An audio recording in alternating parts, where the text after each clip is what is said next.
Vale, vamos a desgranar esto, porque hay un dato brutal sobre el Monte Everest, y es que la inmensa mayoría de las tragedias no ocurren mientras los escaladores suben laboriosamente hacia la cumbre, ocurren en el descenso. Ya, es curioso. Llegar a la cima requiere una ambición desmedida, una tolerancia al dolor brutal y, bueno, pisar el acelerador del esfuerzo a fondo. Pero volver a bajar con vida es otra historia. Totalmente. Requiere un conjunto de habilidades completamente distinto. Prudencia extrema, calcular el oxígeno al milímetro y un respeto absoluto por la montaña.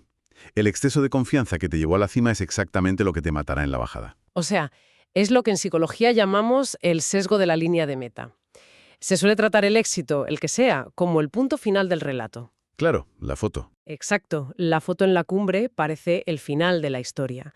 Pero en realidad alcanzar esa altura es solo la mitad del viaje. La supervivencia posterior, volver al campamento base con los dedos intactos, esa es la verdadera prueba de fuego. Pues precisamente por eso hoy nos sumergimos en este análisis a fondo, basándonos en un material muy revelador centrado en el capítulo Conseguir riqueza frente a mantenerla. Un contraste muy necesario. Sí, la misión de esta inmersión es comprender una verdad incómoda y de la que casi no se habla, que las habilidades para ganar dinero y las necesarias para conservarlo son diametralmente opuestas. Son casi contradictorias, diría yo. Totalmente. Y aunque nuestro texto de hoy habla de millonarios e inversores de Wall Street, es crucial entender que estas lecciones sobre supervivencia financiera y el ego se aplican a cualquier persona, independientemente de los ceros en su cuenta bancaria. A ver, la escala en el patrimonio puede variar, pero la arquitectura de la psicología humana frente al éxito, frente a la codicia o el miedo, es absolutamente universal. El cerebro procesa la ganancia y la amenaza de ruina exactamente igual. Y para entender por qué ganar y mantener riqueza son cosas tan distintas, el texto nos transporta casi un siglo atrás, nos sitúa en octubre de 1929. El famoso crack. Eso es, el preludio de la Gran Depresión, el lunes, martes y jueves negros.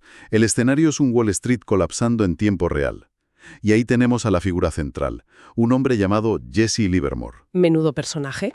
Ya te digo, en ese momento Livermore no era un cualquiera, era indiscutiblemente el mayor operador bursátil de su época. Para ponernos en contexto, a sus 30 años ya manejaba el equivalente a unos 100 millones de dólares actuales. Una barbaridad para la época. Y mientras otros se arruinaban y perdían un tercio de su valor de golpe, Livermore experimentaba una realidad paralela. Él había anticipado la fragilidad del sistema y había apostado en corto. Y apostar en corto a esa escala significa que te forras si todo se desploma, ¿no? Exacto. Se posicionó para obtener ganancias astronómicas si el mercado se hundía. Y vaya, si se hundió. Madre mía. El texto cuenta que el 29 de octubre, en pleno clímax del pánico, su familia lo esperaba en su mansión temiendo la ruina total. Su mujer, Dorothy, estaba aterrada. La suegra estaba en otra habitación literalmente gritando de terror al escuchar la radio. Es que el país entero estaba en pánico. Claro, y Livermore entra por la puerta súper desconcertado por el drama y les dice que acaba de tener el mejor día de su vida. Se embolsó el equivalente a más de 3.000 millones de dólares en un solo día. ¡Qué locura! O sea, coronarse como uno de los más ricos del planeta durante la peor semana de la historia financiera. Eso genera un cóctel psicológico muy tóxico. Sí, una ilusión de invulnerabilidad. Exactamente. Y el material contrasta esto con otra historia trágica de esa misma semana.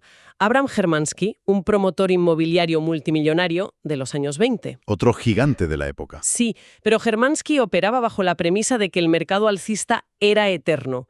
Apostó fuertemente al crecimiento. Y el crack lo aniquiló.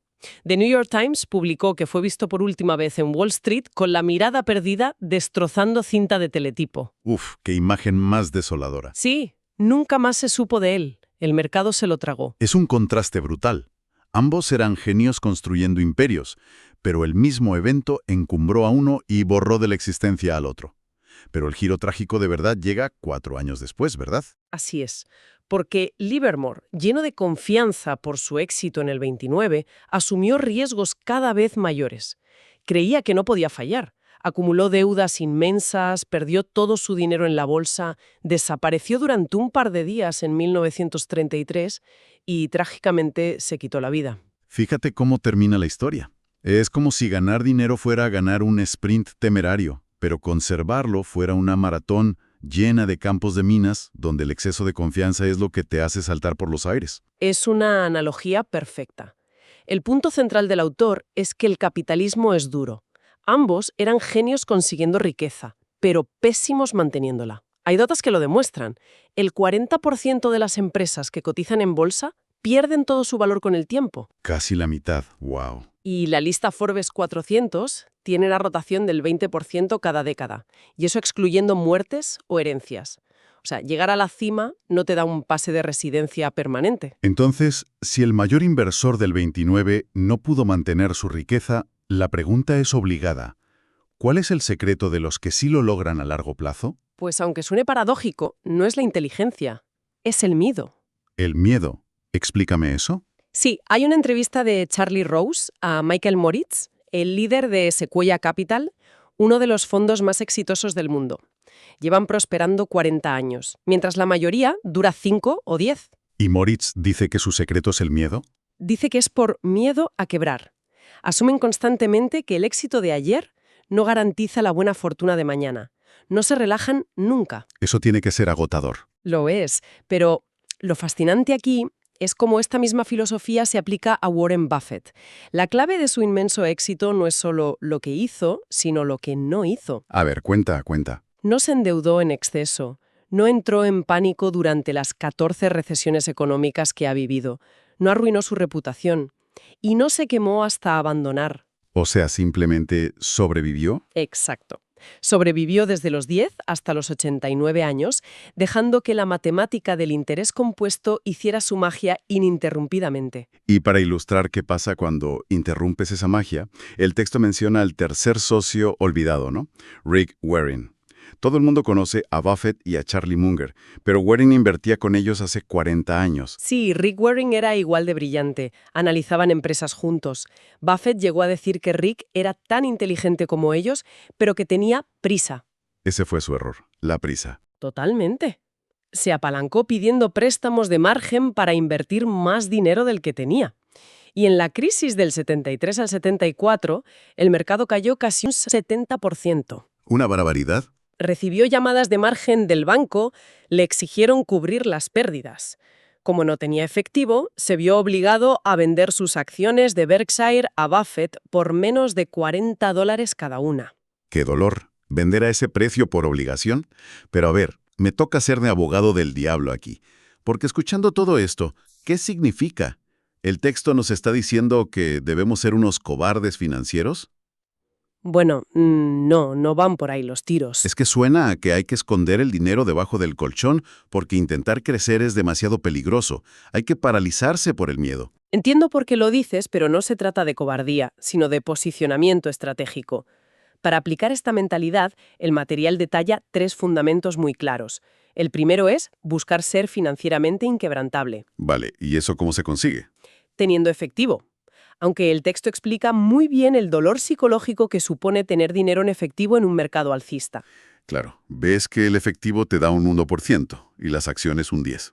Esa brecha del 9% escuece. Sientes que estás perdiendo oportunidades. Escuece muchísimo. Pero la función de ese efectivo no es darte rentabilidad hoy, es un escudo.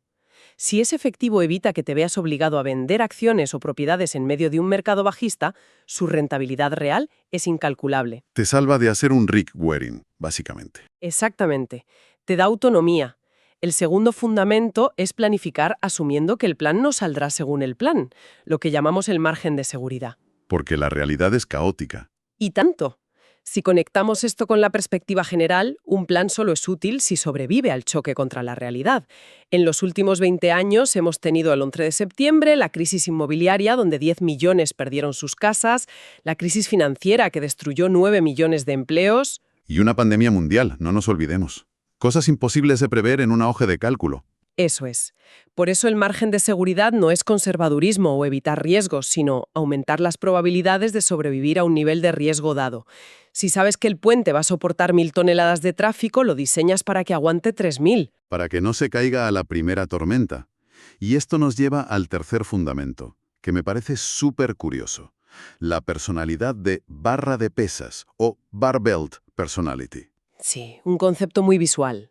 Consiste en ser muy optimista sobre el futuro a largo plazo, pero absolutamente paranoico sobre lo que te impedirá llegar a él en el corto plazo. Dos estados mentales casi opuestos, funcionando a la vez. Y aquí es donde se pone realmente interesante, porque el texto usa una metáfora biológica que me voló la cabeza. El cerebro infantil. Ah, sí, el tema de las conexiones sinápticas. Eso es. Un niño de 2 años tiene muchísimas más conexiones sinápticas que un adulto de 20, pero el proceso de crecimiento, el aprendizaje, destruye la mitad de esas conexiones.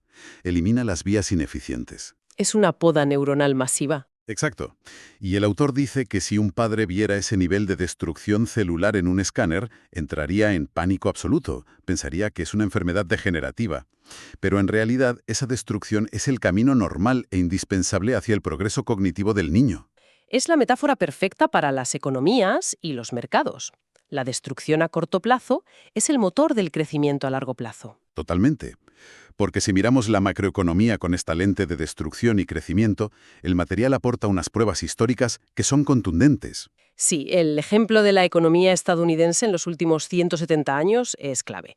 El resultado final de ese periodo es que el nivel de vida se multiplicó por 20. Un salto evolutivo brutal. Pero claro, observemos la miseria que hubo en medio para lograr ese crecimiento. 9 guerras principales con más de 1 millón de muertos. El 99,9% de las empresas creadas en ese periodo quebraron. Madre mía, la práctica totalidad. 4 presidentes asesinados. 675.000 muertos en un solo año por la pandemia de gripe. 33 recesiones que duraron en total 48 años. Son 48 años de miseria acumulada. Y en la bolsa, el mercado cayó más de un 10% al menos 102 veces. Perdió un tercio de su valor en 12 ocasiones. La inflación superó el 7% en 20 años distintos. Vamos, que si vivías en cualquier momento de esos 170 años, siempre tenías un motivo racional para pensar que el mundo se acababa. Literalmente. La prensa usó la expresión pesimismo económico casi 30.000 veces. Y sin embargo, a pesar de toda esa poda sináptica, el sistema creció de manera espectacular. O sea, el pesimismo a corto plazo estaba justificado, pero el optimismo a largo plazo fue el que ganó la partida. Por eso el autor rescata una cita brillante de Nassim Taleb. Tener una ventaja y sobrevivir son dos cosas distintas. La primera requiere la segunda. Hay que evitar la ruina a toda costa. Es que ver las cosas en blanco o negro es lo fácil. O todo va a colapsar o todo va a subir eternamente. Lo difícil es mantener esa mente que acepta los matices. Tener esa paranoia a corto plazo para poder disfrutar del optimismo a largo plazo. Es un esfuerzo intelectual enorme. Y para ir resumiendo todo esto, conservar lo que se ha logrado, ya sea dinero, una carrera o una empresa, requiere unas virtudes muy específicas. Humildad, frugalidad y, sobre todo, aceptar el papel de la suerte. Eso es vital. Reconocer que la suerte jugó un papel en el éxito pasado significa que no puedes confiar en que tu genialidad repetirá ese éxito infinitamente. Me acuerdo de la conclusión a la que llegó Jesse Livermore, el del 29, cuando ya lo había perdido todo. Una reflexión muy amarga. Mucho. Dijo que ninguna cantidad de dinero es demasiado alta para curar la enfermedad del ego desmedido. Él culpó a esa arrogancia, a creerse intocable, de la ruina de hombres brillantes. Y esto plantea una pregunta importante para quien nos escucha hoy. Una reflexión final. Adelante. Si la mayor amenaza para el éxito futuro no son las crisis externas ni la macroeconomía, sino nuestra propia arrogancia al creer que somos invencibles una vez que hemos triunfado, ¿qué certeza absoluta tenemos hoy en nuestra carrera profesional o en nuestras finanzas personales que podría ser en realidad nuestro mayor y más peligroso punto ciego? Menuda pregunta para dejarla ir rebotando. Es fundamental examinar esas certezas, porque la bajada de la montaña no perdona a los confiados. Os invitamos a todos a reflexionar sobre esta paradoja de la supervivencia. Muchísimas gracias por acompañarnos en este análisis a fondo y por vuestra escucha activa. Hasta la próxima. Un saludo. Hasta pronto.